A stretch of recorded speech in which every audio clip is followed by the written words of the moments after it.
Bonjour. Nous conférence de presse aujourd'hui, il faut essentiellement l'institution DY Patel Medical College. Au MSM, nous sommes extrêmement choqués par l'ampleur des scandales dans le secteur de l'université et de l'enseignement supérieur. Nous pouvons dénoncer le minimum de Eastern University depuis 2006. Et là, nous pouvons trouver dans une situation que plusieurs ministres impliqués, Madame Bapou, ministre de la Sécurité sociale, Dita, ministre de l'enseignement tertiaire, Lomes Bandou, ministre de la Santé, et nous posons beaucoup de questions. Est-ce qu'il paye un conflit d'intérêts? Est-ce qu'il paye un trafic d'influence? Est-ce qu'il paye un non-respect de bonnes procédures, l'illégalité? Et après, nous posons la question, quelle ampleur ça côté business, ce qu'on appelle l'arnaque? Quand nous tenons compte qu'il dans DY Patel, par an, un étudiant médecin qui paye 1 million.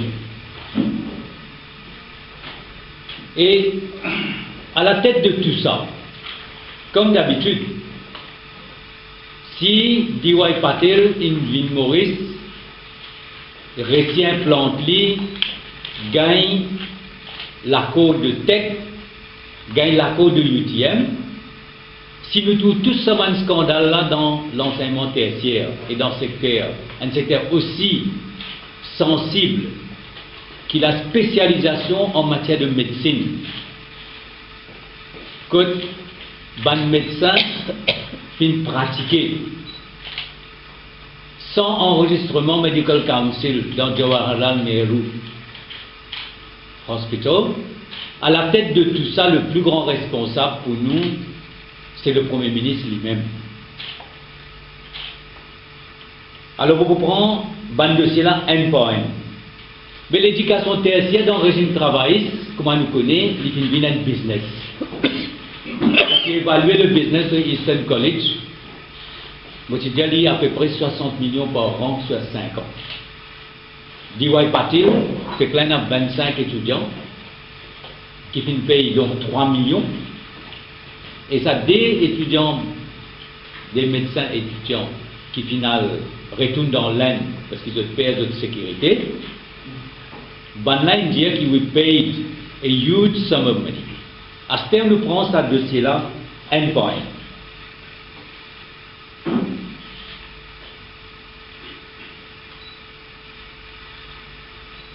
Est-ce qu'il y a une ingérence politique et trafic d'influence dans ce dossier-là? Nous prenons le cas de Raj Bapou, le mari de Madame Bapou qui est ministre de la Sécurité sociale. Pour comprendre ça, nous devons comprendre un élément qui, ban étudiant, nous avons plusieurs batchs étudiants. On va expliquer bien. Il y a un batch étudiant, à peu près 25, qui termine 3 ans de spécialisation, qui peut attendre d'être reconnu comme spécialiste. Là, et je vais demander Medical Council reconnaître comme tel. Ça, c'est un batch qui peut attendre. Un deuxième batch, il compense à 2 médecins qui finissent sortir l'Inde Invini, qui reconnaissent par le Medical Council de l'Inde. Et quand je finis ici, vous êtes capable de faire votre clinical training, l'hôpital Jawaharlal Nehru, qui besoin de register auprès du Medical Council de Maurice. Comment la loi est changée pour que vous registrez au niveau du Medical Council de l'île Maurice? Il faudrait qu'il compose un examen. Or, ça l'examen-là faire tous les 6 mois. Donc, ça des médecins-là qui trouvent dans une situation, espèce comme un vide. Et pendant cette situation, quand je ne pas enregistré dans le Medical Council, je ne passe pas l'examen-là, je finis pratiquer à l'hôpital Jawaharlal Nehru.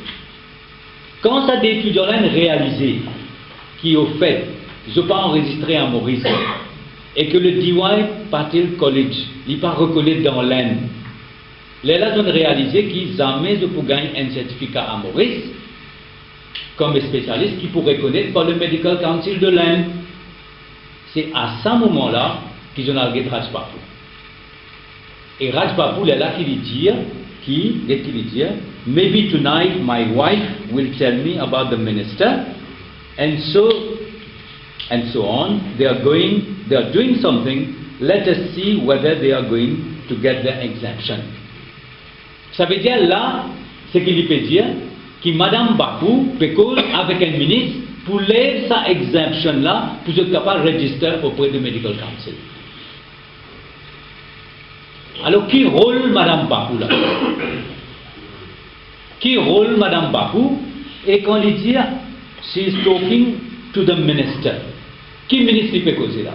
Ministre d'État, ministre de la Santé. L'autre question nous pose de Madame Bapu. Est-ce que Madame Bapu tient Maharashtra et tient DY Patil Medical College là-bas, au départ?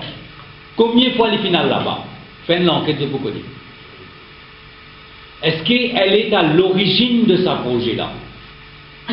Et Raj Bapu, quand il dit that tonight my wife will tell me about the minister, ça veut dire qu'il quelque part, il peut dire que Madame Bapu fin contacter d'autres ministres à propos des exemptions de ce étudiant-là pour qu'ils soient capables, reconnus par le Medical Council, et soient capables de pratiquer en Maurice. En attendant, un médecin reconnaît une pratique l'auban patient, ce qui est extrêmement dangereux à l'hôpital sans qu'ils soient reconnus par le Medical Council. Ça, c'est la première chose. La deuxième chose maintenant.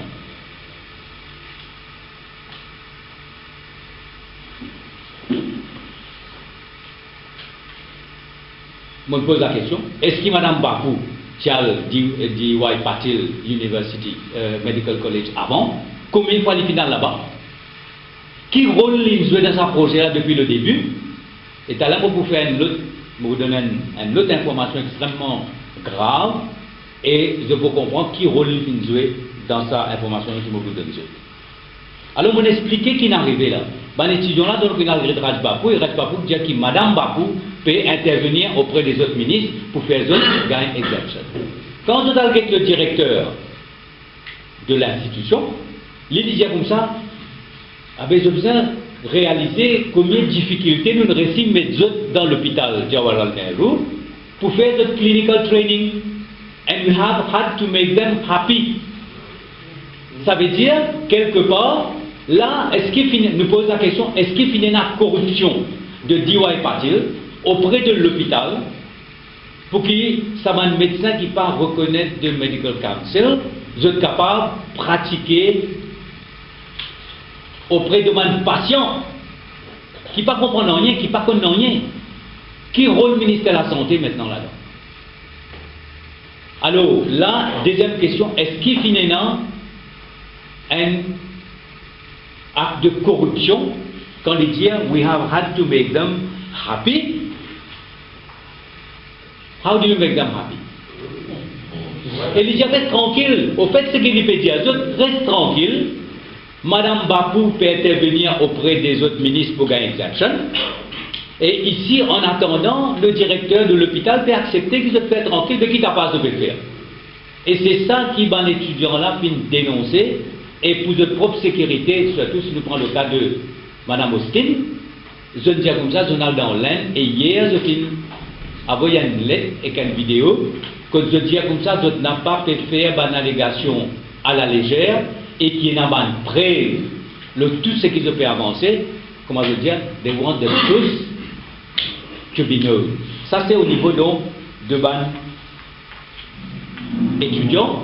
Donc, on cause le trafic d'influence concernant, nous pose la question de trafic d'influence concernant Mme Bapu, nous cause la question de corruption concernant l'institution DY Patil et l'hôpital Jawaharlal Nehru.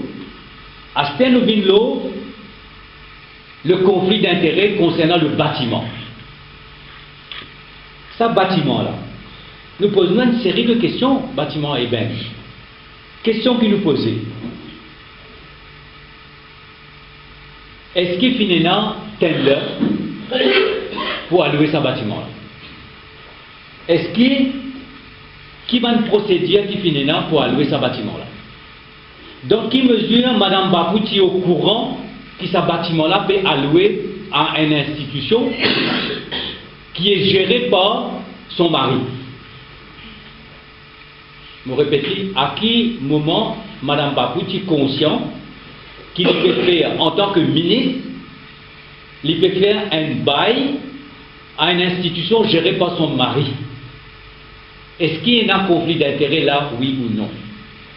Deuxième petite chose, fin faire rénovation ce bâtiment-là. Qui s'en a fin décide de la rénovation? Quel est le coût de la rénovation? Quel est le coût de la rénovation initiale? Quel est le coût final de la rénovation? Est-ce qu'il finit dans l'appel d'offres pour des travaux? Et nous connaissons que le management de gérer ce bâtiment, il relève du ministère de la Sécurité sociale. Alors, qui rôle Mme Bapou là-dedans? Premièrement, est-ce qu'il est au courant que ce ministère signe un bail avec une institution qui est gérée par son mari? Deuxièmement, qui procédait à une suivre dans sa banque-là? Et nous dit clair à Zoti, concernant le rôle de Raj Bapou, concernant le rôle de Mme Bapou, concernant le rôle de Dita comme ministre de l'éducation tertiaire. Il nous tient communiqué quand il tient complètement la norme. Il cause le passé, mais nous tout connaissons. Maintenant, mobile l'eau, l'Institut D.Y. Patil, qui n'est pas reconnu en Inde, qui est blacklisted en Inde, et qui aujourd'hui à Maurice peut faire post-graduation dans médecine. Et qui nous trouvait, who is the awarding institution? Qui sont là qui donne sa postgraduate certificate à sa docteur qui vient faire sa spécialisation, c'est UTM, University of Technology of Mauritius. Mais UTM lit. L'IP n'a une faculté de médecine. L'IP n'a aucune compétence pour guetter si pas sa diplôme-là bon, si pas sa cours-là une suite, si pas de clinical training il fait dans les meilleures conditions. Qui manière UTM capable garantit que le cours, le training qu'il suit par ce médecin-là, il est un standard international pour qu'il soit capable d'allouer sa certificat. Finalement, qui peut arriver? UTM is only a letterbox. Il y a une letterhead. Dans le cas de Sagar Ramgoolam Medical College, c'est l'université de Maurice qui est awarding certificate, awarding institution. Mais l'université de Maurice, il y a une faculté de médecine. Ici, l'UTM peut rien pour faire médecine et il peut avoir un certificat à un spécialiste qui peut enregistrer en Inde auprès du Medical Council of India pour agir comme spécialiste. Mais nous trouvons ça là, on a fait au départ même, cette institution-là, il ne peut pas respecter les conditions qui viennent mettre. So, awarding institution, c'est une institution qui n'a pas pour faire médecine. D. Il fait clinical training avec un hôpital qui est considéré comme étant inadapté pour sa clinical training là. Troisième petite chose. Il paraît que Ban D.Y. Patil a un bureau, comme si dans l'hôpital, je l'installe dans l'hôpital. Oh, laisse-moi expliquer brièvement comment faire ce qu'on appelle un centre hospitalier universitaire. C'est une université qui est un hôpital qui a une complémentarité. Ça veut dire le médecin, il suit ce cours académique à l'université et il fait ce training dans le centre hospitalier universitaire. Côté d'un professeur qui fait recherche, un professeur qui fait un grand, éminent professeur qui supervise un étudiant qui fait donc une spécialisation. C'est ça une centre hospitalité universitaire en France, en Angleterre, Côte Ferry, comme un bizarre. Ici, qui nous le fait? Amène D.Y. Patel depuis Dorlaine, prend UTM qui peut n'en pour faire médecine, et prend un hôpital qui pas adapté pour le clinical training et mettre un médecin dans une institution pour faire spécialisation et faire un payer 1 million de roupies par an. Voilà ce qu'il me fait, c'est un arnaque. Et le rôle du ministre de la Santé là-dedans. Lydia Wadier, comme c'est pas connu. Mais quand D.Y. Patil est dans un pied à terre et dans un bureau de coordination dans l'hôpital, il ne pas connaît. Donc, il condition finale. Quand un patient mauricien peut aller, je peux traiter par un médecin qui n'est pas enregistré pour un medical council, il ne pas connaît. Finalement, nous trouvons qui est Mme Babou, et Radjet Zita, et l'Omes Bandou, tous les trois films fautés.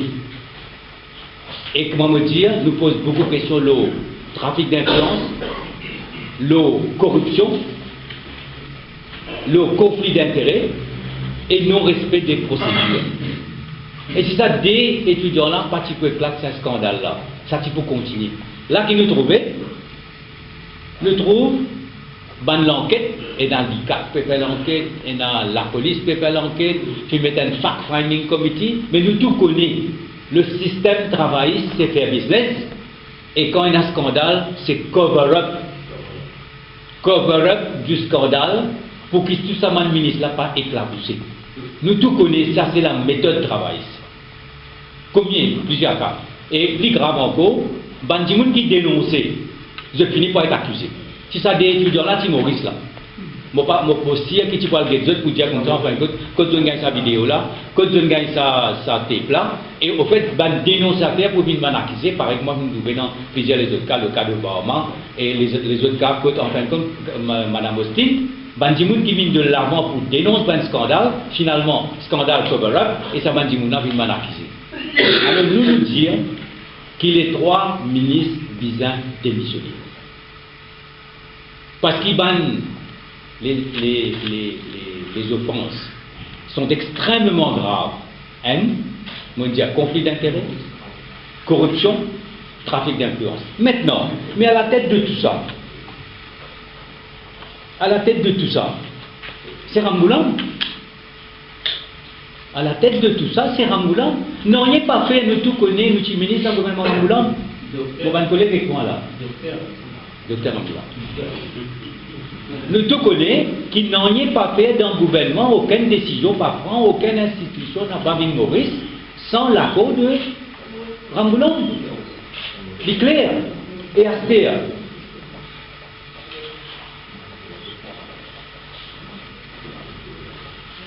Docteur Rambouillet, allô Wikipédia. Allô Wikipédia. Et je vous trouvais que Dr. Navin Rambouillet was made Doctor of Science, honoris causa, by the Padma Shri Dr. D.Y. Patil University, Mumbai, India, in February 2009.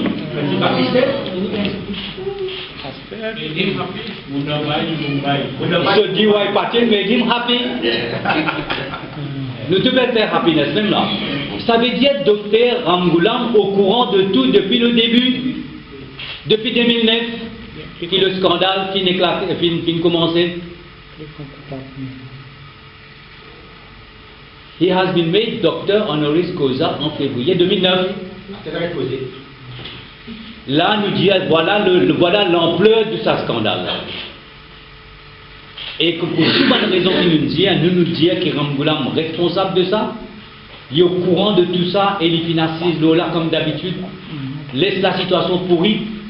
Et quand récit scandale a éclaté, cover-up, servi par l'institution. Alors, trafic d'influence, corruption, conflit d'intérêts, non-respect des procédures, tout ça là, aujourd'hui, ce scandale a fini éclaté. Voilà un peu la position du MSM. Et là, nous apprenons aussi qu'il y a un groupe d'étudiants, je ne dois pas même reconnaître, je ne dois pas même gagner recognition de Medical Council et il finit enregistrer enroll pour le cours de spécialisation. Normalement, vous faites l'étude, vous faites un internship, vous reconnaissez par Medical Council, là où elle fait ou spécialisation. Mais là, il prend un étudiant qui pas même une reconnaît comme docteur par le Medical Council de Maurice et il finit enroll. Tout ça là, c'est fait casse. Et avec l'État, nous propose toute une question qui vient. Est-ce que Mme Bapu, au départ même, tu as le Maharashtra pour faire DY Patel l'île Maurice? Ça, c'est la première question. Combien de fois d'inaller? Est-ce que c'est elle, avec son mari, qui, au fait, met en place l'institution? Nous pose la question. Après, bien sûr, le bâtiment, rénovation. Mais c'est pas un conflit d'intérêt là. C'est pas un trafic d'influence. Mais comprenons. Alors nous disons à trois ministres qui ont démissionné et le principal coupable, c'est le Premier ministre lui-même. Alors, nous pouvons avoir des petits issues encore avant de terminer cette conférence de presse. Là, un, c'est le Zikwen. Mais nous disons, avec Rambulam, soit institution servie pour faire cover-up, soit une institution de perdre de crédibilité et de une force. Le Equal Opportunities Commission, c'est une véritable force. Ah ben nous sommes capables de tenir toutes sortes de qualités propos pyromane. Après, moi, venez me dire, moi, présente mes esquisses. Et l'esquisse peut venir la mode. Voire même présente esquisse. Est-ce qu'il nous capable de tenir tous les propos les plus qui fait maintenant justement ça une offense que nous va besoin de tenir un propos d'ordre raciste qui est capable de atteindre à l'unité nationale, qui est capable de porter atteinte à l'ordre public. Nous avons une offense parce qu'il nous l'est qui dans le pays dans l'unité et qui dans le pays est dans la paix sociale. Alors Lili Vini il fait campagne.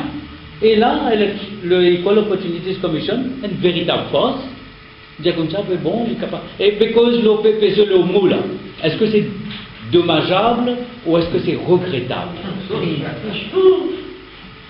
Mais pour nous, c'est une véritable force parce qu'il y a un délit. Effectivement, il y a un délit. Alors, si nous nous disons le président de l'Equal Opportunities Commission, s'il y a envie de faire politique, ben, il fait politique. Ouvertement, s'il vous pose candidat, vous partez travailler vous-même. Ah ben, il n'est pas capable à la tête d'une institution aussi sensible qu'Equal Opportunities Commission, parce que tout le monde qui se sent blessé dans sa dignité, qui n'est pas fini dans un Equal Opportunity, il y a devant sa commission là, pour demander réparation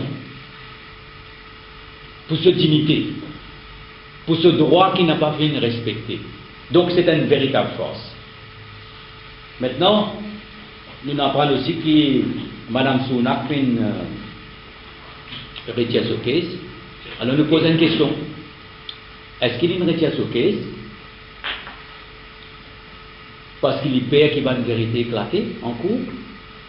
Ça c'est la question qui m'a posée. Après tout un incident qui nous fait trouver. Dernière petite chose, c'est l'économie, c'est la dette publique. Ça, c'est un issue qui le MSM finit toujours ça, finit toujours bien sensible, et nous finit toujours tirer la sonnette d'alarme, qui lit Sanero Jagannath, qui lit Pravin Jagannath, en tant que ministre des Finances, en tant que leader du parti. Pour nous, l'endettement, c'est un problème chronique de l'économie qui est capable d'avoir une conséquence extrêmement grave. En 1995, quand le gouvernement de Sanero Jagannath quitte le gouvernement, qui a été élection en décembre 1995, la dette est 37 milliards d'euros. Navin Ramgoolam prend en 1995 et quand il est quitté en 2000, la dette est multipliée par 2 et il arrive à 74 milliards. Ça, c'est le chiffre de Ramasitanen lui-même. Il dit que la dette est doublée par 2. Quand nous venons avec 74 milliards, l'État nous quittait en 2005, la dette est 111 milliards. Et nous venons faire l'école. Nous venons faire infrastructure, nous faire cybercité, nous faire 100 000 Vivekananda. L'hôpital et les autres bonnes infrastructures. C'est de l'argent public bien dépensé. Ramgoolam venu 2005, 111 milliards. Aujourd'hui, il dépasse, il doublait, il arrive 220 milliards d'euros. Voilà la performance de Ramgoolam concernant la dette publique. Et vous avez du mal, mon camarade peut dire. Alors, pour nous, c'est une situation extrêmement grave. Et les peuples bizarres connaissent que ça, c'est la méthode travailliste, c'est-à-dire business pour eux. Et business là, dit toujours, quand ils sortent pour business travailliste, ils sortent dans l'argent, fonds public, et quand vous casse pour mettre dans le fonds public, c'est prendre. Ça, c'est le cycle travailliste. Faire business, faire casse. Faire casse avec fonds public, quand fonds public dilapidé, prendre dette pour rembourser. Voilà le chiffre. Nous sommes dit 111 milliards et nous venons 220 milliards. Maintenant, un projet qui peut venir. Et un métro léger qui supposé coûte plus que 20 milliards. Nous avons le decongestion. Alors voilà l'irresponsabilité. Voilà l'irresponsabilité et voilà comment Ramgoolam amène le pays vers un précipice économique, une situation extrêmement grave avec toutes ces bonnes conséquences sociales. Et en hypothèque l'avenir du pays et puis hypothèque l'avenir de l'île Maurice. Alors pour nous, il est clair. Concernant le DY Patil, les Premier ministres ont démissionné, Ramgoolam a assume ses responsabilités. Et avec tout le mal que Ramgoolam peut faire au pays, pour nous, il n'y a pas d'autre solution. Ramgoolam suffit à donner l'élection le plus vite possible et donne la possibilité qu'il y ait une nouvelle équipe, un nouveau leadership, une responsabilité envers le peuple, une responsabilité dans la gestion des fonds publics, amener une nouvelle moralité politique et donner un nouvel espoir à nos pays. Voilà ce que M. Napou veut dire aujourd'hui au nom du MSM et on passe la parole pour votre question.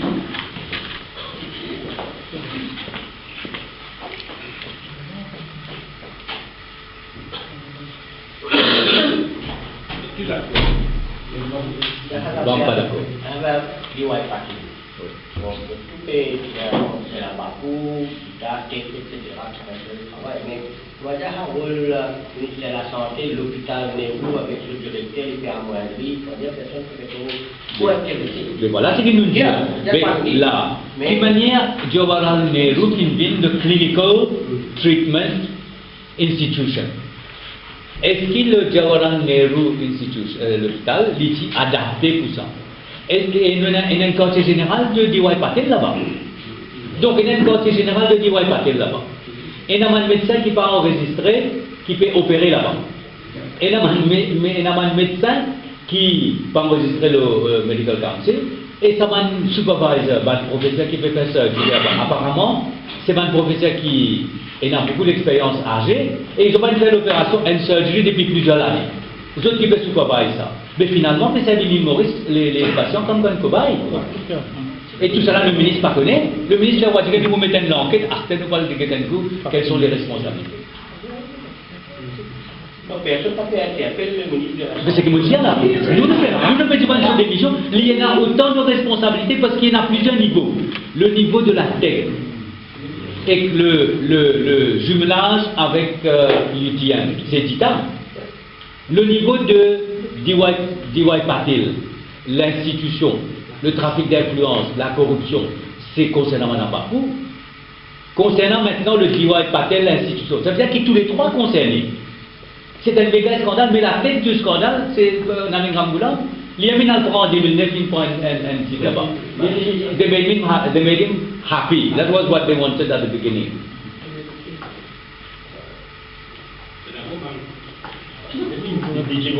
Okay. Merci.